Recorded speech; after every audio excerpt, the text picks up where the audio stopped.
Hi, I'm Jasmine Sihra, an intern at the FOFA Gallery, working as one of the coordinators of the FOFA Gallery's undergraduate student exhibition, USE. In this interview series, I'll introduce you to 5 of our incredible artists, former and current students at Concordia, who are among 14 artists with works chosen to be part of USE2022 called The Sum of Our Shared Selves.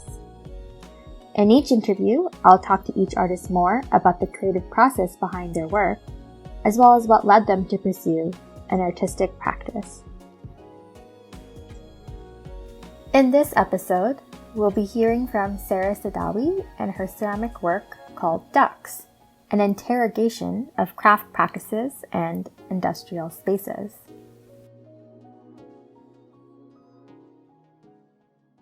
So my name is Sara Sadawi. I'm originally from Syria. I grew up there until I was about 10 years old and I immigrated here and been living in Montreal ever since. So I have a little bit of a mixed background, and in terms of what I studied in CEGEP visual arts, and then that led me to really loving the program, and I wanted to continue what I did there, so I did studio arts at Concordia, and yeah. So how did you decide to embark on the program at Concordia? What was the program? Studio arts. Yeah. So how did you end up there? Because you were living here, and then it was just natural next step for you to go to Concordia? Yeah, it just naturally happened. Yeah. Because out of all the universities, it was just kind of the best option, and I'm happy I did that choice because it was a great experience. I really liked it. And yeah. What did you like about it? What was interesting about it? The options of courses. I found that even in one disciplinary, like drawing, for example, you can have a million different options. It won't always be the same. And I really enjoyed the ceramics program in particular, because it's a really nice program at Concordia, and they have a lot of amazing facilities. So I was able to really expand my knowledge in ceramics here. And was there a particular course that you think really inspired you to look into ceramics more and make it part of your practice? Yeah, so it started more in CEGEP. I discovered pottery in CEGEP. I took a pottery class, and it wasn't actually part of my program in CEGEP, but I found it and I just got hooked to it. So at first it started more functional ware that I would make, so it was more pottery, and then when I got into Concordia, I got into ceramics class, which was less of the functional side and more of the abstract side of things, more sculptural. So I was kind of put out of my comfort zone in that way. So I was able to take what I learned about the material already, and I was pretty comfortable with it, and take it in a different position and discover the possibilities with it. So was it this course in CEGEP that inspired you to become an artist, or was it the Concordia program? Where did that motivation come from?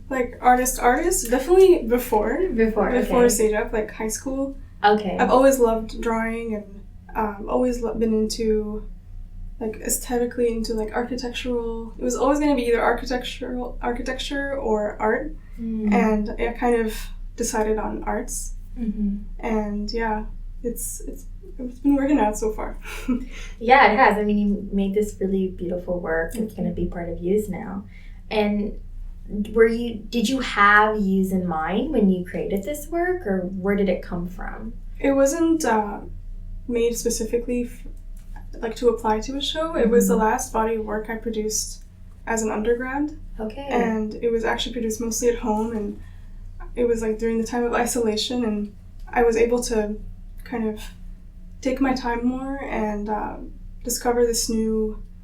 It wasn't a new idea, but it kind of gradually, my work gradually pushed itself into this direction, and then during quarantine, I was able to really think about it and produce this body of work. And then the opportunity came to apply, and I decided that this work was the most representative of me at the moment.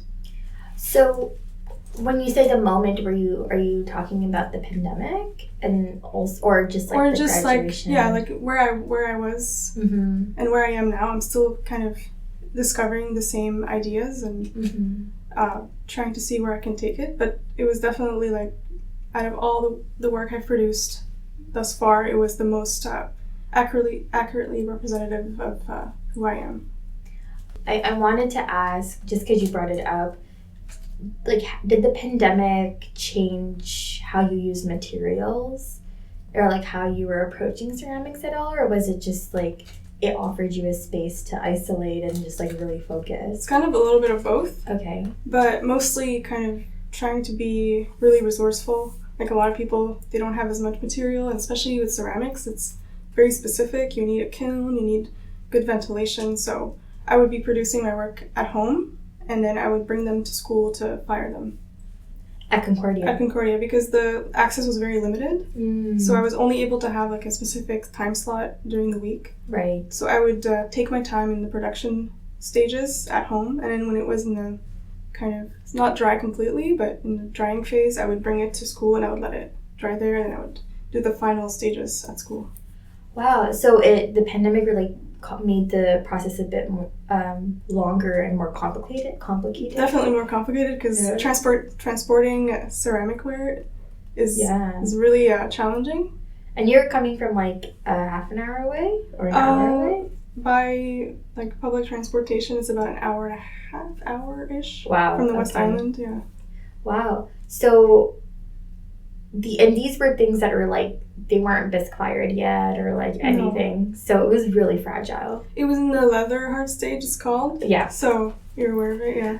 I mean, I worked around it. I made the work in sections. Yeah. So the more complex shapes wouldn't crack as much. Yeah. So, yeah. But did you find it interesting where you were almost forced to really think about how these materials could break or how they're going to change over time? Or did you have like plan Bs in place in case you were like, okay, this is going to break, or this might not survive the journey to the kiln? There was definitely plan Bs, but it worked out. It worked out, luckily. Yeah. I mean, a few small cracks that aren't noticeable that, are able to cover. There's always that in ceramics, It happens all the time. Yeah. Even if you're not going on long journeys. Yeah. So, like, it was just part of the process. It's just that the process happened to be in two different locations. Yeah. Do you... Are you taking some of those lessons into your like practice going forward? And like, it sounds like there's a bit more slowness to that process of like bringing it and having to make sure it could survive and like, all that kind of stuff. And you really had to take your time. Do you think that's something you want to consider even more later with your work? I guess it's kind of a hard question, but it's more of a question of accessibility. Like, it depends on where I am, because you won't always have all the tools that you need as an artist, especially as a ceramic artist. You have to, be smart and save up to buy a kiln. If you don't have a kiln, you use a public space, you rent a kiln. So there's always going to be that idea until you get to having your own space and your own materials. But I definitely think it changes the way you produce the work. Because, I made it in sections, and I think it would have looked different if I had made it in one piece. Right. So it's different things that you have to think about before you make it that add layers and add extra steps to the process. So it definitely slows it down, as you said. And I think that I don't really know what it would have looked like if I had made it like in where the kiln was in the same room, in the same floor as the the table where I produced it. But I think it would definitely look different. Is what I would say, yeah. The other question I have is, why ceramics? Like, what was it about the ceramic? Was it the feel of what you're working with? Because it's very involved. But to me, it sounds like, I might be completely wrong, you can correct me, the actual like material it best expresses your ideas and where you are in the moment. It's all, again, like a little bit of both. Right. Like, what attracted me to the material from the start, it wasn't really the conceptual potential that it might have. Right. It's more the tactility, the fragility, the long process that it takes that makes it more worth it in the end, and the kind of how malleable it is. It's just the functional part is the one that brought me to it initially, like making pots and kind of being able to hold something and use it, and feeling like you've accomplished something in that sense. And then the sculptural part came after, and after I became more comfortable with the material, it pushed me to kind of think of the different potential it might have in terms of ideas that can come forward. Just like in the work that I've in Ducts, it kind of I got to a point where I realized that a lot of the ideas that now have pushed me to make this work for it was the craft part of it versus fine arts. That's always been a question in my mind about ceramics, and it's always a question that's talked about and that we read about a lot. So I wanted to kind of challenge that idea in this work. Right. So, well, now we're talking about Ducts. Do you want to just like briefly describe what Ducts is for you and how, like, where the inspiration came from? So it kind of, my sculptures gradually formed into these shapes that started reminding me of ventilation ducts. So there was a few sculptures that I made a couple of years ago that when I would look at them, the first thing I would think of is a ventilation duct, even though it wasn't intended to be that way. So then I decided to embrace that and to start referencing them specifically. And from there, from researching them and looking up pictures and going around the city and taking pictures of them, I realized how interesting that they can be and the different potential that I could have when I merge it with ceramics and the different glazes I could apply. So it gave me kind of a fresh platform to use and like a new visual vocabulary to discover. And I guess this is a question that I had, and some members of the some of the team members at FOFA was like, why Ducts? Because it sounds like it was just like it sort of appeared and you're like, oh, I have to use it. But was there another reason why you went, oh, this looks like Ducts? It was a combination of looking at that one sculpture that reminded me of a ventilation duct. And also it made sense for me to do it because I've always been attracted to kind of rustic looking objects and architectural elements. I've always had a little bit of geometry inserted in some of my work, not very explicitly, but I'd see it, it's always there in the back of my mind. So it's kind of these different elements that I've always been inspired by kind of came together in this one idea, like ventilation ducts. And I've always, like, the reason I'm attracted to kind of rustic things, it kind of reminds me of my childhood home and my childhood street. It's kind of like the same kind of color scheme, the kind of darker gray colors and the rusty doors, and it kind of reminds me of my childhood a little bit.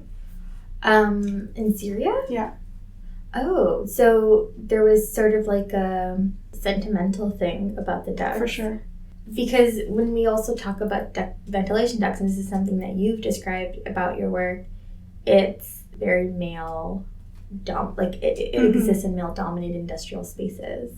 Yeah. But then there's like this another level of like, I don't know, almost like a warmth. That's really interesting. For me, when I look at your work, it seems as though you're trying to represent the overall disregard of certain craft that has been arbitrarily seen as women's hobbies, specifically by inserting it into the male-dominated industrial space, as we discussed. When I think about your work, I think it does try to elevate these practices, like these craft practices, and they're considered too female, and then they're considered unworthy. But how do you think your work explores maybe the coexistence of this like male-female binary in the public space? And the public space, I guess, we're talking about, the art gallery or like where it's being shown. I don't know, it's hard for me to specifically describe how they coexist in the public space or how others may see them, but to me it's definitely, I'm trying to exaggerate that sort of like two things that kind of don't go together, like the female elements and the male, mostly male bodies take up these kind of spaces. And also, on the other hand, in craft practices, historically, they've been mostly, dominated by women. And then, I don't know if you've noticed, but a lot of these days you see male artists being praised or being seen as kind of different or kind of pushed to use these kind of more craft materials. Mm-hmm. I've noticed that a few times, and even though it's still kind of female dominated in these crafts, mm-hmm. So I don't know, I found that very interesting. I've always had it in the back of my mind. Mm-hmm. So when I thought a lot about the deeper meaning behind these ventilation ducts and where they exist, mm-hmm. and also how another layer of it is how they're disregarded. They're on the rooftop most of the time, you don't really see them, and kind of like the hard work that goes behind craft work, the human element behind it. And you use a mug every day, and depending on where it's made, you don't really think about it, and you don't really think about all the entire process that it went through to get there. Mm-hmm. And it's pretty essential most of the time. And the same thing with ventilation ducts. It's filtering our air, and it's cleaning our air so we could exist in our closed space. Right. So these things kind of went together in the end. The thing that you had mentioned about you're seeing more men, like male artists, engaging in like more of a craft practice. Where have you seen this? Because I feel like I know where you're talking about. I've definitely seen more men do beading and that kind of stuff, which is typically, or like sewing or embroidering, which has always been seen as a women's hobbies. But I'm curious to hear where you sort of came across this. I don't think I saw more men specifically. Right. But I saw like a lot more maybe successful men or successful artists that happen to be male. Right. Kind of use or be praised for using or being like hearing that like, wow, this artist is really doing something special, when in reality for thousands of years it's been kind of more women, which is fine. I think that it's amazing that a craft can be played with by everybody. Mm-hmm. It's interesting to see the way that things are still kind of black and white to some people. And it sounds like you found it ironic. Mm-hmm. I guess that's the word. Yeah. And you wanted to like expose that irony in your work a little bit. Yeah, kind of. Yeah. I guess we're also kind of getting into this now, this other question I had, which is, how do you see the tension between the domestic and the public unfolding in the ceramic ducts? I feel like you've already kind of answered it, but, the domestic has typically been seen as space for women. And for a really long time, the public was for men. I think I'm really trying to ask you more about how you see this tension coming up in your work. I mean, it's kind of a wide question, but a wide answer I'm about to give you, but it depends on the way you look at it. There are a lot of things that, women can do now that haven't been able to do before, and there's a lot more female voices in the public. But there's still like that sort of tension with like kind of more craft and domestic items and objects. And I don't know, it's hard for me to put it into like a specific word, but I feel like we still have a lot of work to do. Mm-hmm. And I guess my work is just kind of opening a conversation and trying to see the different ways and the different objects that could represent that kind of conversation. And there are a lot of different things that you could merge, I think, that would create the same conversation. It's just that this happens to be the one I'm able to give. With the ducts? Yeah.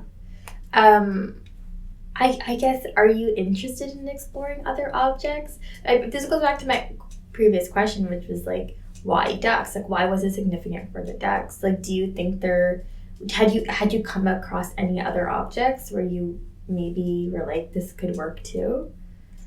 If it weren't for those specific ducts, I think it would be really like more abstract shapes that represent the same things for me, like a merging of geometry and kind of more rustic elements, things that kind of remind you of one thing or multiple things at once, but you can't really like put your finger on it.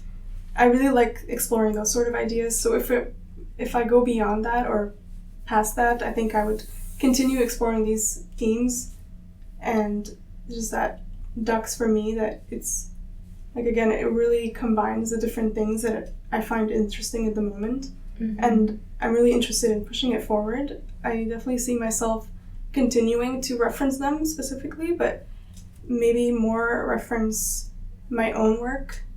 So, you know, the first batch of work would be referencing Ducts specifically, and then an element that I would find interesting in a sculpture I made would influence the next. And that's kind of how I've worked for a long time. Just that I think that this is a good kind of step forward. Right. So I wanted to go back to something you had mentioned earlier about the rusticness of the work, reminding you of your home, your childhood home.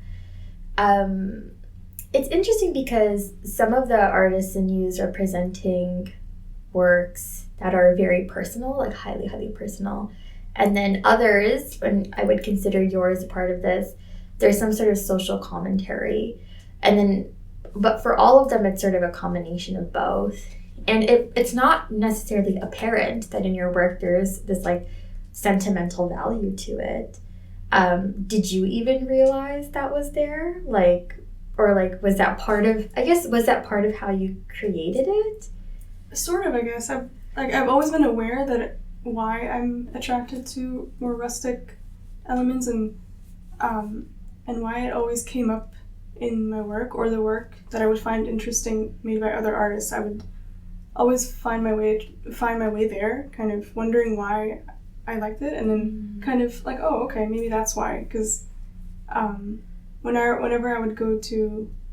I started going to the city for school, it sort of like opened that in my mind, like, oh, this is actually really interesting. Maybe I am kind of attaching these elements together, kind of the more rustic element with my childhood. Only a small portion of my childhood, but for some reason it became like a really loud thing in my head that I couldn't keep out. And it then found its way in my work, even before the ventilation ducts. It wasn't always in my work, but it's always something that the work that I find that I make is the most successful is some that has that kind of rustic element in it. What other works are these? I want to hear about them. Well, other than sculpture, I do some printmaking. I used to do a lot more drawing and painting, not as much now. I still do it a little, but print media and ceramics are definitely my most used materials. Right. And same thing with print media. It's the reason I find it really interesting is similar to why I find ceramics really interesting. The kind of slow process and a lot of chemicals, and the material itself that you're using is very rustic and literally metal. And it's, I don't know, I find it correlates with ceramics really well. Interesting. Yeah. So when you see your practice develop in the future, will it move away from what you've done in the past? Will it be informed by what you've done in the past with your practice? Or is there a medium you want to explore more? Are there ideas you want to explore more? You did mention that you want to continue thinking about ducts. In terms of material, I think that, a lot of my work is informed by the material I'm using. So it really influences the final product. Right. So I think that I'm really interested in exploring maybe different mediums in the future, like welding maybe, and maybe woodwork. I'm really open to trying all kinds of different materials and seeing how the same ideas and the same kind of foundation forms into a different final product. And I definitely want to continue exploring the ducts idea for the moment. I think that there's a lot of potential that I could push it to even further. And in terms of other mediums, I'm really interested in learning other print mediums, also maybe lithography, or maybe kind of more ancient techniques.